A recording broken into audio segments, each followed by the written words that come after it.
नमस्कार, ATL TV के सभी दर्शकों का स्वागत है। खबरों के साथ मैं हूं अर्चना जैन। सूने मकानों को रैकी करने के बाद निशाना बनाने वाले शातिर चोर गैंग का मंगलवार को पर्दाफाश हो गया है। अरावली बिहार थाना पुलिस और डीएसटी टीम ने संयुक्त कार्रवाई में 4 आरोपियों को गिरफ्तार कर बड़ी मात्रा में सोने चांदी के जेवरात बरामद किए हैं। पुलिस अधीक्षक तेजस्विनी गौतम ने पत्रकार वार्ता में बताया कि शहर में पिछले दिनों ऐसी अनेक वारदातें हो चुकी थी। इसे देखते हुए करौली निवासी आरोपी विकास, सुरेंद्र और लोकेश सहित अलवर निवासी विकेश को गिरफ्तार किया गया है। इनके कब्जे से सोने के 2 हार, एक अंगूठी, इयररिंग आदि बरामद कर वारदात में काम ली गई कार भी जब्त कर ली गई है। एसपी ने बताया कि अलवर निवासी विकेश अन्य आरोपियों को अलवर के सूने मकानों की रैकी कर जानकारी देता था। इसके बाद यह लोग सूने मकानों में घुसकर वारदातों को अंजाम देते थे। देखिए, विगत कुछ दिनों से शहर में नकबजनी की वारदातें हो रही थी। उसमें मुख्य तौर पे काला कुआं के आसपास और अपने अरावली विहार क्षेत्र में, एनईबी क्षेत्र में कुछ नकबजनी की वारदातों को अंजाम दिया गया था इस गैंग के द्वारा। एसएचओ ज़हीर अब्बास की पूरी टीम, डीएसटी, एडिशनल एसपी साहब ग्रामीण, सीओ साहब ग्रामीण के नेतृत्व में बहुत अच्छी कार्रवाई करते हुए इस पूरे गैंग का पर्दाफाश किया गया है। साथ ही साथ इस गैंग के जो 4 मुख्य सदस्य हैं, जिनके खिलाफ पहले भी इसी तरीके के मामले दर्ज हैं, आपराधिक रिकॉर्ड है 4 का, इसमें इनको गिरफ्तार किया गया है, जिनका नाम मैं आपको बता देता हूँ। विकास, सुरेंद्र, विकेश और लोकेश। इसमें से जो विकेश है ये अलवर का है, बाकी तीनों करौली ज़िले के रहने वाले हैं। विकेश जो लोकल है वो यहाँ के क्योंकि गलियों का जानकार था, यहाँ की रास्तों को जानता था अलवर के, किस घर में 1 दिन से 2 दिन से ज़्यादा सूना है, वो कहीं बाहर गए हैं लोग रहने वाले, इस चीज़ की रेकी वो करता था। और बाकी जो इनके साथी थे तीनों, वो आके रात में सूने मकानों को टारगेट करके, ऐसे मकान जो आलीशान बाहर से दिखते हैं और जो सूने होते थे उनको ये लोग टारगेट करते थे। बड़े गैजेट्स, उनके अंदर जो भी सामान मिलता था, सोना चांदी, उसको लूट कर ये लोग उसको चोरी करके ले जाते थे। इसके इन 4 ही गैंग मेंबर्स से 1 स्विफ्ट डिज़ायर, 1 मोटरसाइकिल, 4 पेंचकस, 2 लोहे की रॉड, 2 प्लास और इस तरीके की अन्य चीज़ें, pen drive, power bank, phone, चांदी और सोने के झुमके, इस तरीके की चीज़ें अभी बरामद हुई हैं। अभी इन्होंने प्रारंभिक तौर पे 5 वारदातें जो अरावली विहार में नकबजनी की हुई हैं उनको कबूला है और साथ ही साथ अन्य वारदातें भी इन्होंने बताई हैं। लगभग दर्जन भर के आसपास अलवर और आसपास के क्षेत्रों में इन्होंने अपनी वारदातें कबूली हैं। अरावली बिहार थाना पुलिस की डीएसटी टीम ने 3 शातिर बाइक चोरों को गिरफ्तार किया है। उनके कब्जे से एक कटी हुई बुलेट बाइक भी जब्त की गई है। पुलिस के अनुसार अपने मौज मस्ती के शौक पूरा करने के लिए बदमाश बाइक चुराते थे। पुलिस टीम ने अकबरपुर के आलापुरा गांव निवासी शमशेर सिंह, गोपालगढ़ भरतपुर निवासी जगदीश रायसिक और सीकरी भरतपुर के गुरमीत को गिरफ्तार किया है। इन चोरों के कब्जे से ऐसी बुलेट बाइक जब्त की गई है जिसे पूरी तरह से अलग अलग पार्ट में बांट दिया गया था। 2 आरोपियों जगदीश और गुरमीत को न्यायालय में पेश कर जेल भेज दिया गया है। वहीं शमशेर से पुलिस रिमांड में खुलासा हुआ कि उसके खिलाफ बाइक चोरी के करीब 11 मामले विभिन्न थानों में दर्ज हैं। हुआ था 19/12/2022 को बुलेट मोटरसाइकिल चोर के संबंध में पुनीत गौड़ ने एक मुकदमा दर्ज करवाया था। जयपुर रोड फ्लैटों के पास में एक बुलेट को ले गए, तो उसमें डीएसटी टीम गठित कर करके और चोरों को चिन्हित किया सीसीटीवी फुटेज से, उससे इनको चिन्हित किया, उसको पहचान लिया, मुलजिमों को ले आए, गिरफ्तार कर लिया। 3 मुलजिमों को गिरफ्तार कर लिया, इसमें माल बरामद कर लिया। कटी अवस्था में ये मोटरसाइकिल मिली है। पहले भी इन चोरों के खिलाफ में काफ़ी मुकदमे दर्ज है। शमशेर के खिलाफ 11 हैं, जगदीश के 1 है, गुरमीत के 1 है, इस तरीके के मुकदमे दर्ज है। चोरियों के मुकदमे दर्ज है। कहाँ से गिरफ्तार किया था इसको? एक को तो पूछताछ के लिए लाए थे, फिर जुर्म प्रमाणित पर गिरफ्तार कर लिया उसको। कहाँ के रहने वाले कुछ पता लगा? ये शमशेर है, गोपालगढ़ साइड के है, एक आलापुर का है, थाना अकबरपुर क्षेत्र में पड़ता है। शहर में महिला चोर गिरोह सक्रिय है। इस गिरोह ने शहर में एक दुकान से महंगे कपड़े चुरा लिए। 5 शातिर महिलाएं इस दुकान पर पहुंची और सेल्समैन को झांसे में लेकर 7 जोड़ी ब्रांडेड कपड़े पार कर लिए। सीसीटीवी कैमरे में उनकी यह हरकत कैद हो गई है। गौरतलब है कि कुछ दिन पहले चूड़ी मार्केट में एक साड़ी की दुकान से भी इसी तरह सामान पार हो गया था। गौरतलब है कि पिछले दिनों ऐसी घटनाएं भी सामने आई कि कुछ महिलाएं ई रिक्शे में बैठी और अपने बगल में बैठी महिला को बातों में लगाकर पर्स आदि पार कर लिया। ऐसे में जहां लोगों को सतर्क रहना होगा, वहीं पुलिस को भी सख्त कार्रवाई करनी होगी। और अब आपको बताते हैं कि वर्षों बाद भी हल्दीना में सैनिक स्कूल क्यों नहीं स्थापित हो पा रहा है। मालाखेड़ा उपखंड के हल्दीना में सैनिक स्कूल के लिए 94 बीघा से अधिक भूमि आवंटित किए काफी समय बीतने के बाद भी इसका निर्माण शुरू नहीं हो पाया है। सैनिक स्कूल सोसाइटी नई दिल्ली द्वारा इस दिशा में कार्रवाई की अपेक्षा बनी हुई है। गौरतलब है कि राजस्थान में चित्तौड़ और झुंझुनू के बाद तीसरा सैनिक स्कूल हल्दीना को मिला था। 21 जनवरी 2021 को सैनिक स्कूल सोसाइटी नई दिल्ली से हुई करार एवं वित्त विभाग की मांग पर मुख्यमंत्री ने आरक्षित भूमि के निःशुल्क आवंटन की सहमति प्रदान की। तत्कालीन उपखंड अधिकारी अनुराग हरित के निर्देशन में प्रस्ताव बनाकर जिला कलेक्टर को भेजा गया और 27 अप्रैल 2021 को सैनिक स्कूल के नाम 23.59 हेक्टेयर भूमि निःशुल्क आवंटित कर दी गई। डीएलसी दर के अनुसार यह भूमि 9 करोड़ से अधिक की है। कैबिनेट मंत्री टीकाराम जूली ने बताया कि वर्ष 2013 में पूर्व केंद्रीय मंत्री जितेंद्र सिंह ने सैनिक स्कूल स्वीकृत करवाया था। सन 2015 में सैनिक स्कूल स्थापित करने के लिए भूमि चिन्हित हो गई, लेकिन भाजपा सरकार और सैनिक स्कूल सोसाइटी नई दिल्ली के मध्य निःशुल्क जमीन आवंटन को लेकर बात नहीं बनी। साथ ही सरकार ने जमीन के एवज में 9 करोड़ रुपए जमा कराने का नोटिस थमा दिया। इस पर सैनिक स्कूल स्थापित होने का कार्य ठंडे बस्ते में चला गया। जनवरी 2021 में केंद्रीय रक्षा मंत्री राजनाथ सिंह ने फिर से हल्दीना में सैनिक स्कूल स्वीकृत किया। साथ ही पूर्व में आरक्षित भूमि अप्रैल माह में आवंटित कर दी गई, लेकिन अब सैनिक स्कूल के निर्माण के लिए सैनिक स्कूल सोसाइटी और केंद्र सरकार को पहल करनी होगी। जमीन दिए 1.5 साल से अधिक समय होने के बाद भी लीज डीड तक नहीं करवाई गई है। कुल मिलाकर सैनिक स्कूल के ऐलान से स्थानीय बच्चों को सैन्य शिक्षा और इलाके के विकास की बड़ी उम्मीदें भी पूरी नहीं हो पाई हैं। Avdhesh Singh, ATL news, Malakheda. सरिस्का बाग परियोजना में भागों के सफल पुनर्वास के बाद अब भालू को लाने की तैयारियां शुरू हो गई है। पेश है खास रिपोर्ट। सरिस्का में नर और मादा भालू को शिफ्ट करने के लिए केंद्र एवं राज्य सरकार से अनुमति मिल गई है। संभावना है कि भालू के 2 जोड़ों को जालौर के सुंदा माता क्षेत्र से लाया जाएगा। इसके लिए एनक्लोजर बनाया जा रहा है। DFO DP जगावत ने बताया कि भालू के 2 जोड़े लाए जाएंगे। इन्हें रेडियो कॉलर लगाने के लिए भारतीय वन्यजीव संस्थान से संपर्क किया गया है, जिससे नियमित निगरानी हो सके। भालुओं को कुछ दिन एनक्लोजर में रखा जाएगा, जिससे वह सरिस्का के वातावरण के अभ्यस्त हो सकेंगे। सरिस्का में ऐतिहासिक रूप से भालू की उपस्थिति रही है और ये कई सारे डॉक्यूमेंट्स हैं, पुराने जो डॉक्यूमेंट्स हैं उनके आधार पर भी प्रमाणित पाई गई है। इसके अलावा सरिस्का में आपने सुना होगा रिचुना नाम से एक क्षेत्र भी है, तो वो रीच के आधार पर नाम पड़ा हुआ है। तो इसका मतलब ये है कि पूर्व में यहाँ पर रीच या भालू की उपस्थिति पाई गई है। तो इसी दृष्टि को ध्यान में रखते हुए और ऐतिहासिक तथ्यों को ध्यान में रखते हुए रीच के भालू के जो ट्रांसलोकेशन है उसके प्रस्ताव राज्य सरकार को और केंद्र सरकार को भेजे गए थे। तो NTSA और राज्य सरकार से अनुमति प्राप्त हो चुकी है।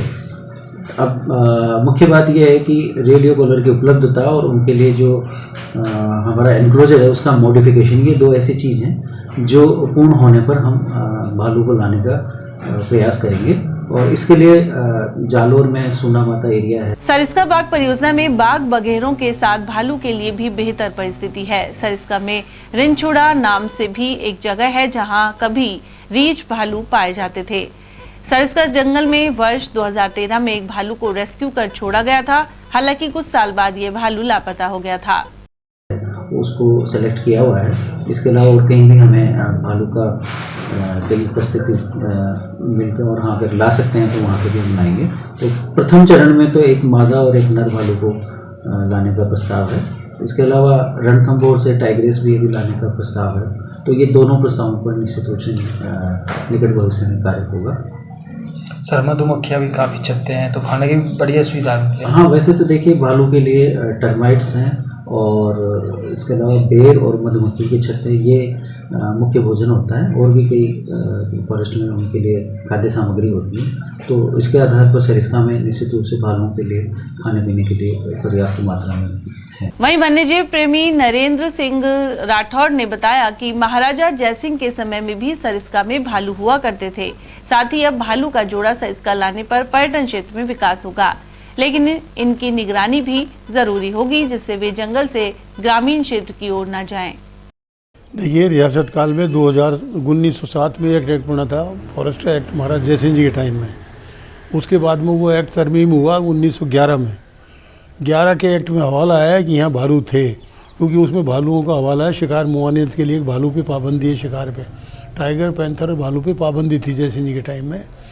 तो ये भी जाहिर करता है वो एक्ट कि यहाँ भालू थे। दूसरे सरिस्का में रछुंडा एक जगह है, उसमें बड़े बड़े ऊम के पेड़ हैं। वो भालू उसमें रछुंडा रीछ के नाम से ही रछुंडा का नाम जंगल का डाला गया था जय सिंह जी के टाइम में, तब भी भालू थे यहाँ। तो भालू होना कोई नई बात अलवर के लिए नहीं है। और हमें एज ए वाइल्ड लाइफ मैंने और हमारी टीम ने कई दफ़ा ये मुद्दा उठाया है। शेखावत जी के टाइम से हम लगे हुए थे कि यहाँ भालू लाए जाने चाहिए, भालुओं का जंगल है, भालू लड़े जाने चाहिए। इससे टूरिज़्म बढ़ेगा और टूरिस्टों को एक नया जानवर जंगल में देखने को मिलेगा। तो इसके लिए हम रात दिन प्रयास रखते हैं। लेकिन मैं बहुत खुश हूँ कि अब ये इम्प्लीमेंट होने जा रहा है कि अरे भालू लाए जाएंगे। तो भालू के लिए जंगल है, भालू के लिए जंगल ऐसा नहीं है भालू के लिए जंगल नहीं है। ये ज़रूर है कि उसकी ज़्यादा सेफ्टी रखनी पड़ेगी, क्योंकि वो गाँव की तरफ निकल सकता है जा करके। टाइगर का तो एक लिमिटेड एरिया हो जाता है, भालू ग्रामीण में निकल सकता है।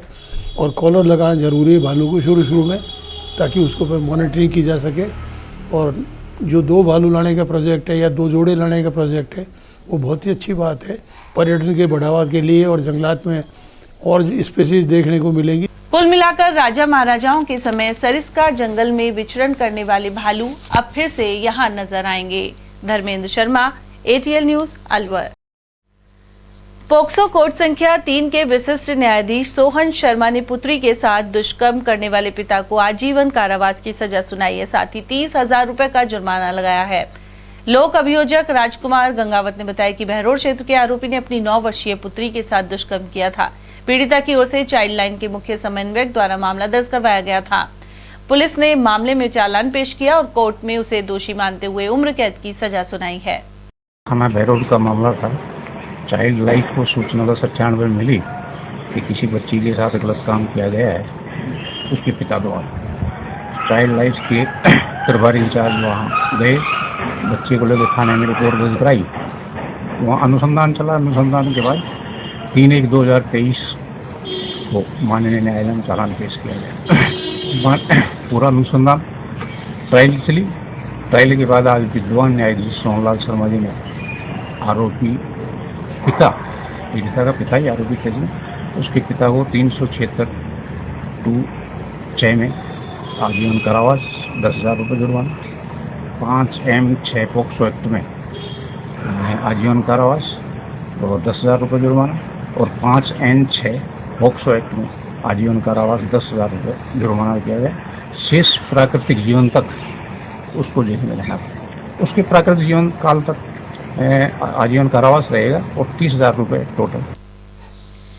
जिले के सदर थाना अंतर्गत एक गांव में बालिका से सामूहिक दुष्कर्म के मामले में 15 दिन बाद भी आरोपियों की गिरफ्तारी नहीं हो पाई है। आक्रोशित ग्रामीण पुलिस अधीक्षक कार्यालय पहुंचे और ज्ञापन सौंपकर कार्रवाई की मांग उठाई।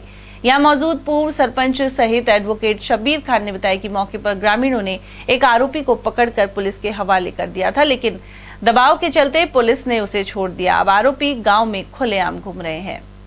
मुकदमा नंबर 42/2023 का मुकदमा दर्ज थाना सदर में गैंगरेप का है, जिसकी जांच DYSP ग्रामीण कर रहे हैं। जिसमें हमने एक मौके पे मोटरसाइकिल भी, एक मुलजिम हमने पुलिस को सौंप भी दिया और वो मुलजिम एक प्रेशर के दबाव की वजह से छोड़ दिया। अभी तक हमारे पीड़िता के मेडिकल भी हो चुका है, पीड़िता के बयान भी हो चुके हैं, 165 के बयान भी हो चुके हैं, लेकिन मुलजिम अभी तक गिरफ्तार नहीं हो पा रहे हैं। कितने दिन हो गए लगभग? ये 10-15 दिन हो गए। तो क्या कह रहे हैं अभी? सर, अब आज तो SP साहब को ज्ञापन देने आए हैं। हमारी कार्रवाई हो तो ठीक है, नहीं अग्रिम कार्रवाई हम और आगे कार्रवाई करेंगे, हम आगे भी जाएंगे। 10-15 दिन पहले का मामला है और ये 376D का मामला है। और हमारे चौधरी रोजगार खा रायब का और पूर्व सरपंच साहब यहाँ आए, हमसे मिले और इन्होंने अपनी कथा बताई कि कहीं न कहीं राजनीतिक कुचक्र के कारण मुलजिमों को नहीं पकड़ा जा रहा है। राजनीतिक प्रेशर ये है और इसी तरीके से अगर वारदातें होती रही तो बहन बेटियों का जीवन है जो बड़ी उसमें असमत में आ जाएगा।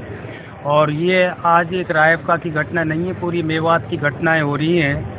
दिन पे दिन दुगनी चौगनी रात वृद्धि होती जा रही है और माँ बहन बेटियों के साथ में इसी तरीके के घिनौने कुकर्म किए जा रहे हैं।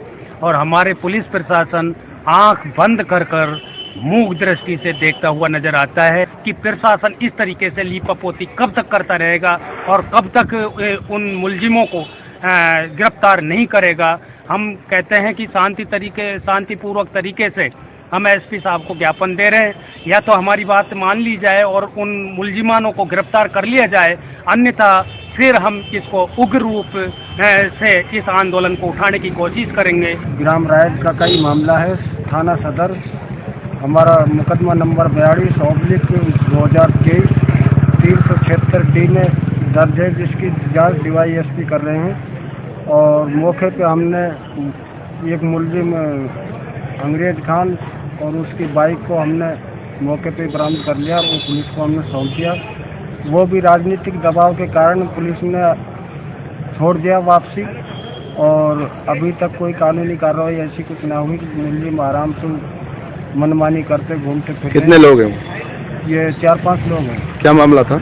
ये 300 गैंगरेप का मामला था और कई घटनाएं हुई थी। बाकी अब लास्ट में मुकदमा दर्ज कराया था और हम एसपी साहब को ज्ञापन देने आए हैं। हमारी यहाँ सुनवाई हो तो ठीक है, ना तो फिर हम आगे की कार्रवाई शुरू करें। मेरे साथ 11 जनवरी में मेरे साथ क्या गाड़ी में ले गए थे और उसमें 3 लोग थे, 3 लोग थे, एक मैकाइल, एक अंग्रेज, एक उसका जीजा था और लोग भी थे। उसने मेरे साथ बलात्कार किया था और लोहरवाड़ी के जंगल में ले गए मेरे साथ, और पुलिस कार्रवाई नहीं कर रही थी। सामान्य चिकित्सालय में कंप्यूटर ऑपरेटर सहित चिरंजीवी योजना और RGHS के ऑपरेटर्स ने काली पट्टी बांधकर विरोध प्रदर्शन किया। उन्होंने राजस्थान सिविल संविदा नियम 2022 में सम्मिलित करने की मांग को लेकर कार्य बहिष्कार भी किया। इसी दौरान अस्पताल परिसर में नारेबाजी की गई। वहीं ऑपरेटर यश जोशी ने बताया कि वर्षों बाद भी उन्हें राज्य सरकार के नियमों में नहीं लिया गया है। वहीं ठेके पर दी जा रहे अल्प वेतन से आजीविका मुश्किल बनी हुई है। हमारी मांग है सरकार से कि हमें संविदा रोल में शामिल किया जाए।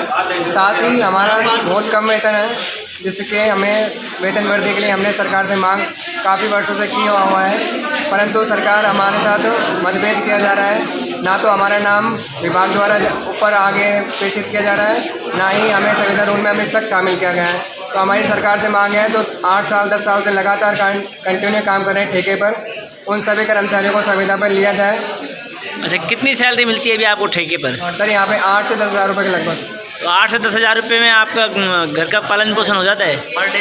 सर यहाँ पे सभी शादीशुदा लोग हैं, आधे से ज़्यादा, तो बच्चे की फीस है, बिजली का नल, बिजली का, पानी का बिल वगैरह, तो उसमें कुछ नहीं हो पाता, आपको खुद को पता है। अच्छा, तो आपकी मांग ये है कि हमें संविदा में जोड़कर वेतन बढ़ाए। उधर इन स्वास्थ्य मार्गदर्शक कार्मिकों ने नोडल अधिकारी और प्रमुख चिकित्सा अधिकारी को ज्ञापन भी सौंपा।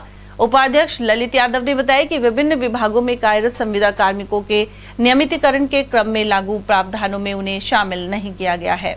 उधर इस दौरान समिति के सचिव यश जोशी, ज्ञानेंद्र कुमार, सुनील सैनी, छोटेलाल सैनी, यक्ष और यादराम आदि उपस्थित रहे। चिकानी के समीप एक चलते ट्रक में अचानक आग लग गई। चालक ने कूदकर अपनी जान बचाई। वहीं करीब 20 मिनट बाद पहुंची दमकल ने आग पर काबू पा लिया, लेकिन तब तक ट्रक का अगला हिस्सा पूरी तरह जल चुका था। अग्निशमन अधिकारी अमित मीणा ने बताया कि गत रात्रि 12 बजे सूचना मिली थी कि एक चलते ट्रक में चिकानी रोड पर आग लग गई है। इसके बाद मौके पर पहुंचकर आग पर काबू पाया गया। वहीं हरियाणा निवासी ट्रक मालिक साहिल ने कूदकर अपनी जान बचा ली। रात में लगभग 12:15 बजे से कंट्रोल रूम से फोन आया है कि चिकानी के आसपास कहीं ट्रक में आग की लगने की सूचना है, जिस पर बुद्ध विहार से फायर ब्रिगेड की गाड़ी गई थी और वहाँ जाके देखा तो ट्रक में आग लगी थी इंजन साइड में, जिस पर 1-1.5 घंटे की मशक्कत से उसको पूर्ण रूप से काबू पाया गया। कोई जनहानि कोई नहीं है और ट्रक हरियाणा नंबर के ट्रक था, जनहानि की कोई सूचना नहीं है। कैसे जान बचाई ड्राइवर ने? अब ड्राइवरों ने तो जान चलती गाड़ी में लगी, शायद आग तो कूद कर ही इसमें से जान बचाई है। तो गाड़ी को हमने पूरी काफ़ी गाड़ी बच गई है। इंजन साइड से इसमें डैमेज ज़्यादा हुआ, नुकसान ज़्यादा हुआ। पीछे साइड से पूरी गाड़ी ट्रक को बचा लिया गया फायर ब्रिगेड के द्वारा। आधी जल गई लगभग? हाँ, लगभग आधी आगे की साइड से जल गई थी। MNCI कॉन्वेंट स्कूल द्वारा मंगलवार को आर्ट एंड क्राफ्ट और साइंस प्रदर्शनी का आयोजन किया गया। इसमें कक्षा 1 से 10 के विद्यार्थियों ने भाग लिया। प्रिंसिपल डॉक्टर शालिनी शर्मा ने बताया कि विज्ञान की नई तकनीकों को इस प्रदर्शनी में शामिल करते हुए बच्चों ने अपनी प्रतिभा दिखाई। साथ ही पानी बचाने, पेड़ लगाकर वातावरण शुद्ध करने और ऑक्सीजन की मात्रा बढ़ाने का संदेश दिया। कार्यक्रम की शुरुआत मां सरस्वती के चित्र पर दीप प्रज्वलन के साथ की गई। शिक्षिका प्रगति ने बताया कि प्रदर्शनी में बच्चों ने अनुपयोगी वस्तुओं से कलाकृतियां एवं मॉडल तैयार किए। इनमें समक्ष बावलिया, अमरजीत, हर्षिता, प्रिंस, पुष्पेंद्र, रक्षिता, आसिमा और ओम शामिल थे। प्रदर्शनी में अतिथि के रूप में संरक्षक BL मीणा सहित मुकेश मीणा, निर्मल सैनी, प्रदीप सैनी और स्टाफ सदस्यों सहित अभिभावक उपस्थित रहे। MNCI कॉन्वेंट ने आज के नन्हे मुन्ने बच्चों ने आर्ट एंड क्राफ्ट एग्जीबिशन में अपने कला का प्रदर्शन किया है और साइंस एग्जीबिशन में वर्किंग मॉडल्स भी बनाए हैं, जिससे यहाँ पे जो पेरेंट्स आए थे उन्होंने देख के इसको काफ़ी मोटिवेट किया। कार्यक्रम का उद्घाटन हमारे संस्था के chairman mister BL Meena sir ने किया। उनके साथ में Mukesh Saini sir, Mukesh Meena sir, Pradeep sir और निर्मल सर ने भी बच्चों को काफ़ी उत्साहित किया। पेरेंट्स ने बच्चों के हाथ से बने हुए चीज़ें देख के काफ़ी बच्चों को प्रोत्साहन मिला और अगली बार बच्चे इससे बढ़ चढ़ के अगली बार करने के लिए तैयार हैं। रैनी थाना अंतर्गत ग्राम उकेरी में पुजारी के साथ मारपीट और गोरखनाथ की मूर्ति में तोड़फोड़ के मामले में अभी तक आरोपियों की गिरफ्तारी नहीं हुई है। इसे लेकर मंगलवार को ग्रामीणों ने पुलिस अधीक्षक तेजस्विनी गौतम को ज्ञापन सौंपा है। ग्रामीणों का कहना था कि गांव के ही कुछ लोगों ने पुजारी दीपचंद के साथ 18 दिसंबर को लाठियों से मारपीट कर उसे गंभीर रूप से घायल कर दिया था। वहीं बाबा गोरखनाथ की मूर्तियों में भी तोड़फोड़ कर डाली। थाने में मामला दर्ज करने के बाद भी अभी तक आरोपियों की गिरफ्तारी नहीं की गई है। ये मंदिर पे तोड़ फोड़ और मूर्ति का खंडित कर दी, मूर्ति का हाथ तोड़ दिए। मंदिर में पुजारी के साथ भी मारपीट कर दी, कुल्हाड़ी से सिर पे वार कर दिया। कौन लोग हैं? ये लोग हैं भैरव समाज के, कुछ मीणा समाज के लोग। आप लोगों ने कंप्लेंट करा दी? हाँ, कंप्लेंट करा दी। उनको 1.5 महीना हो गया। कुछ नहीं हो रहा अभी तक, कुछ नहीं हुआ। खुले घूम रहे हैं वो लोग। कितने लोग हैं लगभग? वो है करीब 8-9 लोग हैं। तो आज किन से मिलने आए आप? अब कलेक्टर साहब से मिलने आए। अब हम कहीं भी जाते हैं रास्ते में, कहीं भी किधर को जाना होता है तो हमको मतलब रास्ते में भी धमकी देते हैं। हाँ, वो करते हैं, रोका रोकन करते हैं, धमकी दे रहे हैं। धमकी देते हैं और बहुत हमारा हिसाब से मतलब ऐसे नहीं करते हैं कि कब हम पे आक्रमण हो जाए, कोई पता नहीं है। कोई कार्रवाई मतलब करने को तैयार हुए। उन्होंने पालतू ने आक्रमण किया। आक्रमण करते मेरे भाइयों को उनका लिपटा जबती आपस में दिया, वैसे भी हुई। मेरे भाइयों ने मैं उठाया लेकिन उठावा नहीं दिया। उसने इनके ऊपर भी वारदात करी। तो ये वो झोपड़ी पे भी झगड़ा हुआ, फिर वारदात। किस बात के लिए कर रहे हैं ये लोग? किस बात के लिए कर रहे हैं ये लोग? ये पहले ये लोग चोरी भी करें, दारू भी पिए, उसके बगल में झोंपड़ी है, वहाँ की दुकान खोल रखे और दारू का पौवा भी बेचे। कम से कम ये 8-10 चोर है, ऐसे ऐसे आदमी मिलते हुए है तो ये दारू पीते 12-12 बजे तक। तो आप लोग मना करते हो? इन्होंने ये मेरी दीवारों पे, मंदिर पे वहाँ दारू पिए, रोड पे पिए। वहाँ कोई रोड की बात नहीं थी, मेरे मंदिर की दीवारों पे दारू पिए। मैं इनको मना करता हूँ। मेरे को गाड़ी गलौच निकालते हैं और ये देखेंगे एक दिन बुड्ढा तेरे को यहाँ से नष्ट करेंगे, खोर छोड़ेंगे तेरे को। तो मैंने इस बात का पहले केस भी लगा रखा है, लेकिन उसमें पुलिस ने उसने कोई कार्रवाई नहीं करी। फिर उसके बाद में मेरे को अब जाके ये झंझट किया। ये मेरे घर में खरवाड़ी मारी मंदिर में जाकर। तो आप किन के पास आए आज मिलने? आज ये साहब जी ने कहा है, कलेक्टर साहब जी ने यहाँ से कुछ सूचना। फिर वहाँ से झगड़ा होने पर फिर वहाँ से क्या है, मैं तो पुलिस को भाग गया। जिसके बाद में मंदिर में ले जाने के लिए, हाँ, मंदिर में आग लगा ही, मैं बता रहा हूँ सारी बात। फिर वहाँ से क्या है, मैं तो हॉस्पिटल खुलवाड़ी लग गई, मैं और मेरा भाई का बच्चा, हम वहाँ हॉस्पिटल आ गए। पीछे से ये लोग ने मंदिर में आग लगा दी, मेरे कपड़े बढ़ा दिए, मूर्ति काली होगी, मूर्ति का हाथ तोड़ दिए, गोरखनाथ जी की मूर्ति को तोड़ दिया और आग लगा रहे थे। हमको भी झोपड़ी में से ये बोला झोपड़ी में से ये बोला, मार पीट करके घेरी, इसको मंदिर में ले जा करके ये दीपचंद पुजारी को, इसके परिवार वाला को ले जा करके आग लगा दो, अंदर गेट लगा के। तो वहाँ से फिर हम डर करके भय करके कैसे तैसे छूट छाट करके हम हमारे घर पे चले, रिपोर्ट दर्ज करा। उसके बाद में मैं करीब 6 दिन जयपुर हॉस्पिटल में रहा हूँ। अच्छा। और वहाँ से आकर के और अभी कोई पुलिस ने कोई कार्रवाई वगैरह कुछ, अपराधी खुले घूम रहे हैं, अपराधी खुले घूम रहे हैं। महात्मा गांधी अतीत ही नहीं भविष्य भी है। इस विषय पर जिला परिषद में एक सेमिनार शांति एवं अहिंसा निदेशालय के निर्देशानुसार आयोजित हुई। जिला संयोजक हिमांशु शर्मा ने इस दौरान कहा कि शांति, अहिंसा, प्रेम और भाईचारे के साथ देश को नई गति देने के लिए युवा पीढ़ी को आगे आना चाहिए। उन्होंने बताया कि मार्च माह में गांधी प्रशिक्षण शिविर आयोजित किया जाएगा। इसमें अलवर जिले की प्रत्येक ग्राम पंचायत से 2 गांधीवादी कार्यकर्ता भाग लेंगे। उधर इस अवसर पर विचारक डॉक्टर MPS चंद्रावत ने कहा कि आजादी बेहद कठिन एवं विषम परिस्थितियों में प्राप्त हुई है। वहीं सभी को जात पात और संकीर्णताओं से ऊपर उठकर देश के विकास में अग्रणी भूमिका निभानी होगी। उधर इस अवसर पर महिला बाल कल्याण अधिकारी नीलिमा पाठक, पुलिस उपाधीक्षक सह संयोजक नगेंद्र सिंह, किशोर सैनी, दीपक सोनी, शोभा साहू और गुड़िया खटीक आदि की उपस्थिति रही। मुख्यमंत्री अशोक गहलोत द्वारा राज्य बजट जल्द पेश किया जाएगा। वहीं विभिन्न वर्ग इस बजट से उम्मीदें लगाए हुए हैं। अलवर शहर के कुछ लोगों ने जहां पेंशन की राशि को बढ़ाने की मांग की, तो कुछ ने गहलोत सरकार द्वारा मोबाइल फोन देने की अटकी घोषणा पर अमल की अपेक्षा जताई। अनेक नागरिकों ने अलवर नगर परिषद क्षेत्र में रुके हुए विकास कार्यों को लेकर तंज भी कसा।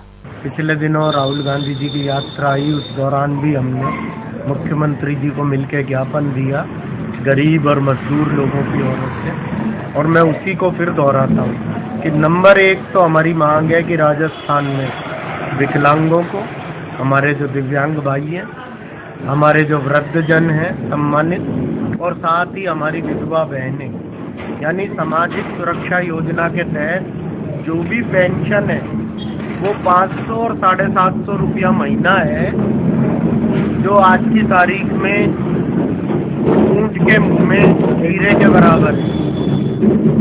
तो वृद्धावस्था, विकलांग और विधवा पेंशन कम से कम 3000 रुपया प्रति माह होनी चाहिए। और अगर इस बजट में इसकी घोषणा नहीं की गई तो हम बहुत बड़े पैमाने पे धरना देंगे, प्रदर्शन करेंगे। दूसरी हमारी मांग है कि न्यूनतम मजदूरी 600 रुपया रोज कम से कम होना चाहिए। 18,000 रुपया महीना से कम 8 घंटे काम करने वाले, किसी भी तरह का काम कर रहा हो व्यक्ति, उसको अगर इससे कम दिया जाता है तो ये बहुत ही गलत है। तो मुख्य रूप से हमारी ये 2 मांगे हैं। जहाँ तक पुरानी बजट घोषणाओं का सवाल है, सरकार का दावा है कि उनमें से अधिकांश पूरी हो गई, और जो पूरी नहीं भी हुई तो मैं उम्मीद करता हूं, क्योंकि चुनावी साल भी है ये, तो वो तमाम घोषणाएं उन्हें पूरी तो करनी ही पड़ेगी। इस वक्त राजस्थान सरकार कांग्रेस की सरकार है, और बजट चुनाव के समय गहलोत जी द्वारा बहुत सारी घोषणाएं की गई, जिसमें अलवर ज़िले की मैं आपसे बात करना चाहता हूं। तो अलवर ज़िले में हमारे यहाँ बन रहा मिनी सचिवालय, जिसे बहुत जल्दी तैयार करके और पुराने सचिवालय को वहाँ पर शिफ्ट किया जाना था, लेकिन 4 साल निकल गए, अभी तक वहाँ पर कोई कार्रवाई नहीं हुई। तो मैं चाहता हूँ कि जल्दी से जल्दी इस मिनी सचिवालय को अपने कार्यकाल में ही, हो सकता है अगली बार क्या हो मैं कह नहीं सकता, लेकिन अपने कार्यकाल में अगर गहलोत जी इसको कर जाएं तो मैं कहता हूँ ये श्रेय उनको बहुत ज़्यादा लगेगा, और हो सकता है वो दोबारा भी राजस्थान में सरकार बना लें। पहली बात। दूसरी बात, सरकार द्वारा चिरंजीवी योजना चालू की गई। मैं आपको निवेदन करना चाहता हूँ कि मैंने गत वर्ष भी चिरंजीवी योजना के खिलाफ आवाज़ उठाई थी हरीश हॉस्पिटल की, लेकिन उस संबंध में आज तक भी कुछ नहीं हुआ। बल्कि इसको आप और ज़्यादा सार्थक बनाएं। गरीबों की मदद के लिए आपने जो ये योजना चालू की है वो बहुत ही साधुवाद का कारण है, लेकिन यहाँ के जो हॉस्पिटल वाले हैं ये इसमें गलियाँ निकालते हैं। इसको बंद कराएं और आम आदमी को और गरीब आदमी को राहत दिलवाएं, ये मेरा निवेदन है। तीसरी बात मैं कहना चाहता हूँ कि अलवर में नगर परिषद कांग्रेस का बोर्ड था, जैसे तैसे बीजेपी वालों ने वोट भंग करवाकर और बीजेपी का वोट बना। लेकिन इतना पैसा आने के बावजूद भी नगर परिषद में आप देखिए जगह जगह कहीं भी आप पत्रकार महोदय हैं, आप जाकर के देखिए पूरे शहर में जगह जगह गंदगी के ढेर लगे हुए हैं, बीमारी हो रही है, मच्छर उत्पन्न हो रहे हैं, नाले भरे पड़े हैं, कोई सड़क की सफाई नहीं है, कोई रोड लाइट नहीं है। जो बजट आ रहा है वो गरीबों को समर्पित हो, इंडस्ट्रीज वालों को समर्पित हो, युवाओं को रोजगार के लिए समर्पित हो और आम आदमी को सुविधा के लिए समर्पित हो, ऐसी मेरी भावना है। गहलोत जी से पुनः हाथ जोड़ कर निवेदन कि वो समझें और अपने बजट को इतना बढ़िया लाएं कि अगली बार भी वो हमारे राजस्थान से विजयी होकर जाए। देखो आज तक तो अभी तक कुछ भी पूरा नहीं हुआ, कितनी साले हो गई। कबीर कॉलोनी है वो तो अभी सुधर भी नहीं रही, सारी जगह पानी की टंकी लग गई और कबीर कॉलोनी में सुधार नहीं आ रही अभी तक। जो भी बोला है कि ये मिलेगा वो मिलेगा, कुछ तो होता नहीं है। सरकार लूटने में लग रही है जनता को, ये कर देंगे वो कर देंगे। आज तक करा ही क्या है जनता के लिए?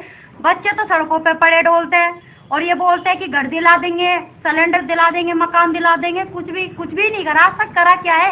आज तक कर देंगे ना तो दुनिया को लगेगा कि हाँ लोग कुछ करा। जब कुछ करा ही नहीं है तो फिर मतलब ही क्या है? किसी को गहलोत सरकार ने मोबाइल फोन देनी कही थी, उसको क्या करें? कुछ भी नहीं मिला आज तक। मिलने वालों को मिल गया, अंत्योदय लोगों को तो नहीं मिला आज तक। क्या मिला? कुछ भी नहीं दिया। गहलोत ने क्या करा? कुछ भी नहीं करा किसी के लिए, जनता के लिए। जो भी करता है सब ये करेंगे कि ये करेंगे वो करेंगे, आज तक कुछ नहीं करा जनता के लिए। चुनाव के लिए भी है, वोटों के लिए चुनाव के लिए हम तो नहीं देंगे आज तक वोट, और ना मैं दूंगी, कभी भी नहीं दूंगी किसी को, चाहे कोई सा भी चुनाव आ जाए। क्या आपने कभी सुना है कि धार्मिक आयोजन के दौरान भंडारे के लिए जेसीबी का उपयोग किया जाए? यह जेसीबी इस स्थान पर सड़क या किसी विकास कार्य के लिए नहीं बल्कि चूरमा बनाने के लिए चलाई जा रही है। कोटपुतली क्षेत्र में इस आयोजन के दौरान पूरे 350 क्विंटल चूरमा बनाया जा रहा है और जगह जगह इसके टीले नजर आते हैं। कोटपुतली में सोमवार को कुहाड़ा के छपला भैरूजी मंदिर में लक्खी मेले का आयोजन किया गया। हर साल की तरह इस मेले में बड़ी संख्या में श्रद्धालु पहुंचे। यहाँ भैरू जी को विशेष प्रसाद में चूरमे का भोग लगाया जाता है। इस आयोजन को लेकर पिछले 1 महीने से तैयारियां चल रही थी और 50 बीघा से ज्यादा क्षेत्र में पंडाल तैयार किया गया। ऐतिहासिक लक्खी मेले में बिजनौर के सांसद मलूक नागर मुख्य अतिथि रहे। वहीं पूर्व संसदीय सचिव रामस्वरूप कसाना, भाजपा नेता मुकेश गोयल, विराटनगर विधायक इंद्राज गुर्जर आदि उपस्थित रहे।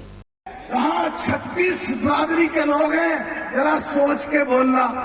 उन्हें ये नहीं पता कमांडेंट को, जब पार्लियामेंट में बोलता हूँ 140 करोड़ लोग देख लो।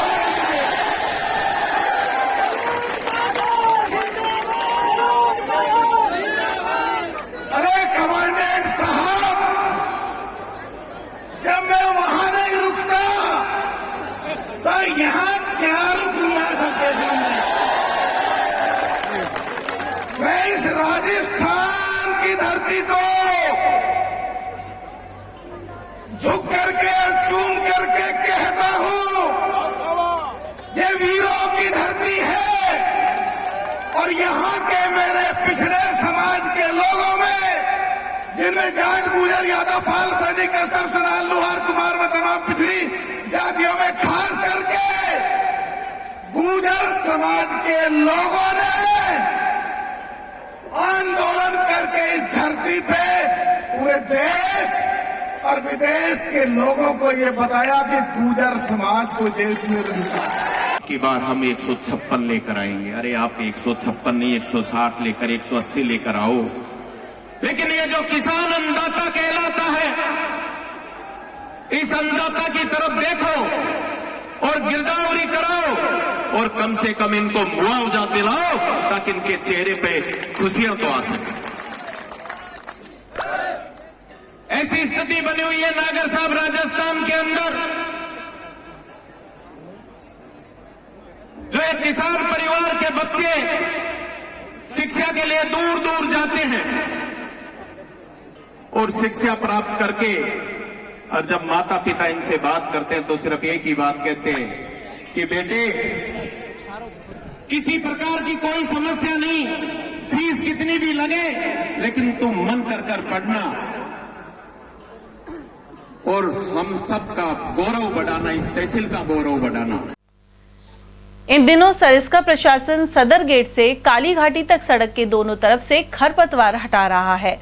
सघन खरपतवार के कारण पर्यटकों के वाहनों को सड़क से गुजरते छोटे वन्यजीव नहीं दिखते थे। ऐसे में कई बार खरगोश, चीतल और मोर आदि की वाहनों की चपेट में आकर जान चली गई। सरिस्का में विलायती बबूल भी काफी तादाद में हो गया है, जिससे वन्यजीवों को नुकसान पहुंच रहा है। इस बबूल को हटाकर यहाँ के लिए उपयुक्त पौधे लगाए जा रहे हैं। 20 से 30 फीट तक हमने खरपतवार को हटाया। उससे सबसे बड़ा लाभ तो ये है कि जो छोटे छोटे वन्यजीव हैं, जिसमें खरगोश है, चीतल है, इसके अलावा मोर है, जो कि कई बार पर्यटकों की गाड़ी से घायल हो जाते थे या उनकी मृत्यु भी हो जाती थी, वो कम हुई है निश्चित रूप से। और इसके अलावा उसकी विजिबिलिटी भी बढ़ने से जो सांबर और चीतल जो क्रॉस करते हैं रोड को, या अन्य जीव भी जो क्रॉस करते हैं रोड को, तो दूर से वाहन चालकों को दिख जाते हैं। इसलिए निश्चित रूप से वन्य जीवों की सुरक्षा की दृष्टि से ये बेहतर कार्य हुआ है। केंद्र और राज्य सरकार के संयुक्त प्रयास से आयुर्वेद औषधालयों में हेल्थ एंड वेलनेस सेंटर खोले गए थे। यहाँ करो योग रहो निरोग की थीम पर योग करवाया जाता है। राजकीय आयुर्वेद औषधालय पृथ्वीपुरा में भी रोजाना सुबह योग करने के लिए युवा और बुजुर्ग बड़ी संख्या में आ रहे हैं। वैद्य मुकेश कुमार प्रजापत का कहना है कि योग करने से शरीर स्वस्थ और सुदृढ़ रहता है। उच्च माध्यमिक विद्यालय पसाकाबास में मंगलवार को वार्षिकोत्सव का आयोजन किया गया। कार्यक्रम का शुभारंभ मां सरस्वती के समक्ष दीप प्रज्वलन के साथ हुआ। वहीं भामाशाह और अतिथियों का विद्यालय की ओर से स्वागत किया गया। इस दौरान छात्राओं ने सांस्कृतिक कार्यक्रम पेश किए, साथ ही बाल विवाह को रोकने के लिए नाटक प्रस्तुत किया। इसमें पलक गुर्जर, निशा गुर्जर, आरुषि और प्रिया आदि की भागीदारी रही। वहीं इस मौके पर सरपंच अलाउद्दीन, पूर्व सरपंच अमर सिंह गुर्जर, मनोज शर्मा, कालूराम, जितेंद्र और प्रिंसिपल जगदीश मीणा सहित अन्य लोग मौजूद रहे। चौमू स्थित श्री नरसिंह भगवान के मंदिर में श्रीमद् भागवत कथा में आचार्य मनोज शास्त्री ने अनेक प्रसंगों का वाचन किया। वहीं बुधवार को एकादशी का व्रत महिला श्रद्धालु इसी मंदिर में खोलेंगी और सभी व्यवस्थाएं मंदिर के पुजारी की ओर से कर ली गई हैं। इसके लिए फलाहार आदि का प्रबंध भी किया गया है। गौरतलब है कि आसपास के क्षेत्रों के श्रद्धालु भी कथा सुनने आ रहे हैं। मालाखेड़ा क्षेत्र की नैथला पंचायत को राज्य सरकार ने देवनारायण विकास योजना से जोड़ दिया है। गौरतलब है कि हाल ही में लोक देवता देवनारायण जी के जन्मोत्सव पर सरकार ने सार्वजनिक अवकाश भी घोषित किया है। वहीं नैथला पंचायत के लोगों को अब देवनारायण स्कूटी योजना, देवनारायण छात्रवृत्ति, पालनहार, देवनारायण पेंशन और आवासीय विद्यालय जैसी मूलभूत सुविधाएं मिल सकेंगी। पूर्व प्रधान शिवलाल गुर्जर ने यह जानकारी प्रदान की। वहीं सरपंच प्रतिनिधि विजेंद्र सिंह चौधरी सहित ग्रामीणों ने इस घोषणा के लिए कैबिनेट मंत्री टीकाराम जूली और पूर्व केंद्रीय मंत्री जितेंद्र सिंह का आभार जताया है। समाजसेवी रिंकी वर्मा और भाजपा नेता देशराज खरेरा के अनुसार वर्तमान समय में सभ्यता, संस्कृति और संस्कार लुप्त हो रहे हैं। ऐसे में इस तरह के धार्मिक आयोजन अपनी जड़ों से जोड़ते हैं। युवा पीढ़ी की दशा और दिशा बिगड़ रही है। जिस तरीके से लोग देख रहे हैं कि संस्कार नाम की कोई चीज नहीं बची, छोटे बड़े का आदर खत्म हो गया, तो आज के युग में अगर कुछ जरूरत है तो संस्कारों की जरूरत है। वो आप लोगों ने अपनी इस कार्यक्रम के द्वारा, इतिहास गाथा के द्वारा आप आज भी उसको बनाए रख रहे हैं। गंडराला गांव में देवनारायण भगवान का मेला बहुत पूरा क्षेत्र का, और मैं पूरा क्षेत्र को और गंडराला गांव को धन्यवाद देता हूं जो देवनारायण भगवान का इतना अच्छा कार्यक्रम। और यहाँ पिछली वर्ष 2022 में ये देवनारायण का स्थापना करी, पहले हमारे गुजरवास में, और अब ये दूसरा मेला यहाँ पे लगा है। और पूरा क्षेत्र को, पूरा ग्रामवासियों को बाबा की कृपा हमेशा पूरा क्षेत्र में बनी रहे। तो जो हमारे गांव और पंचायत देवनारायण रोड के जो भी गांव में देवनारायण योजना में जुड़वाई है, तो उससे पूरा क्षेत्र में विकास होगा। काम कर करके नहीं, अपना आपको जो एक समर्पण किया था लोगों के लिए, वो समर्पण कभी खराब नहीं जाना चाहिए। इस नारी शक्ति पढ़ाई पर ध्यान दो, एजुकेशन पर ध्यान दो।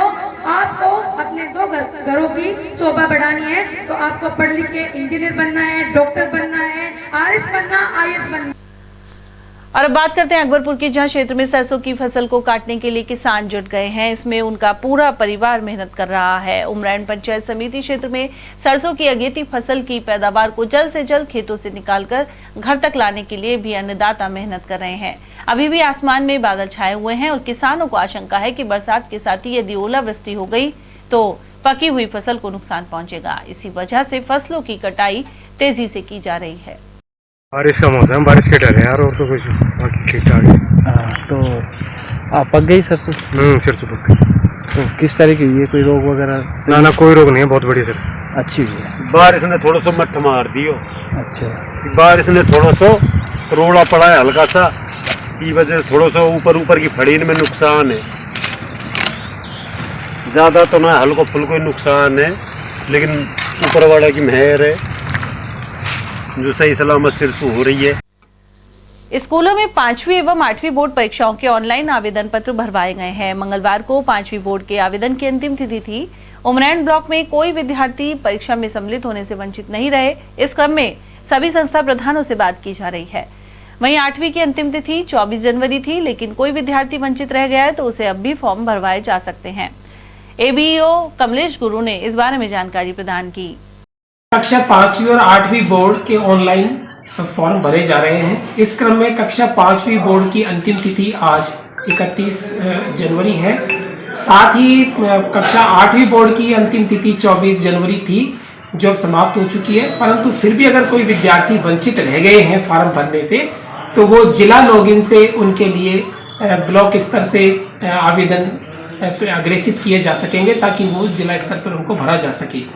इस क्रम में उमरैन ब्लॉक में कक्षा 5वीं बोर्ड के लिए 4 कलेक्शन सेंटर बनाए गए हैं। इसी तरह कक्षा 8वीं बोर्ड में भी 4 कलेक्शन सेंटर बनाए गए हैं और शहर के विद्यालयों सहित निजी और सरकारी विद्यालय में लगभग 582 विद्यालयों के विद्यार्थी इन परीक्षाओं में सम्मिलित होंगे।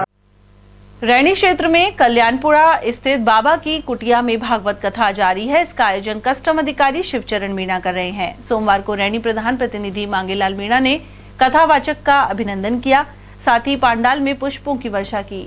इस कार्यक्रम के दौरान बरेर सरपंच केंद्र सिंह राजपूत्र, टहटहा सरपंच प्रतिनिधि भगवान साहेब बैरवा, आरडी मीणा सहित सैकड़ों भक्त मौजूद रहे।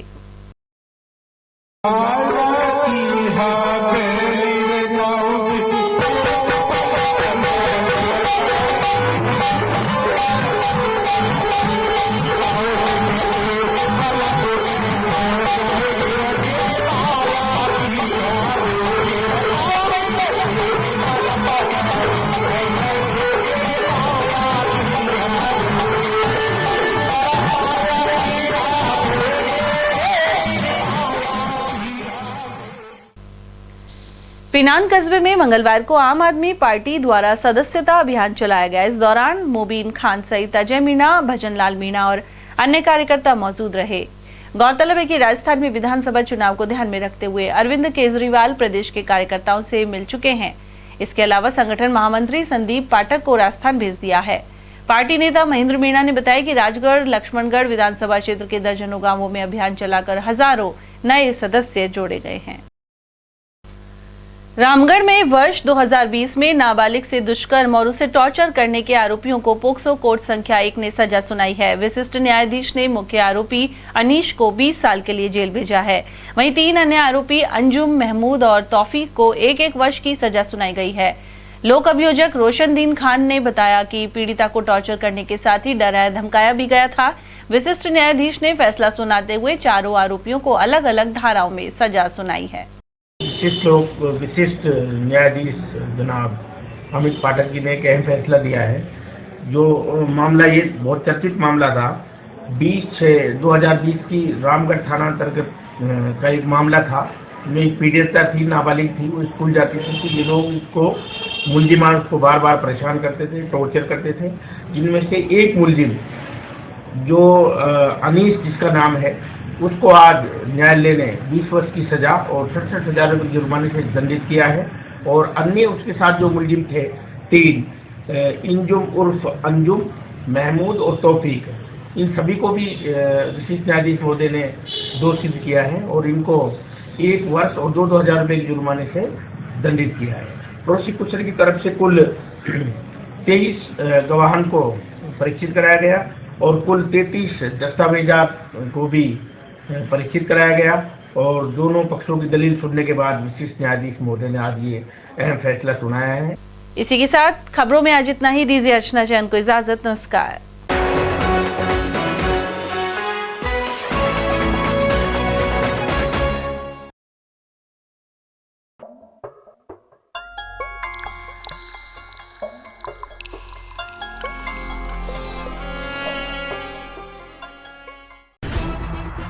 खबरें जो हमें सीधा जोड़ती हैं आपसे, जिनका आपकी जिंदगी पर होता है सीधा असर।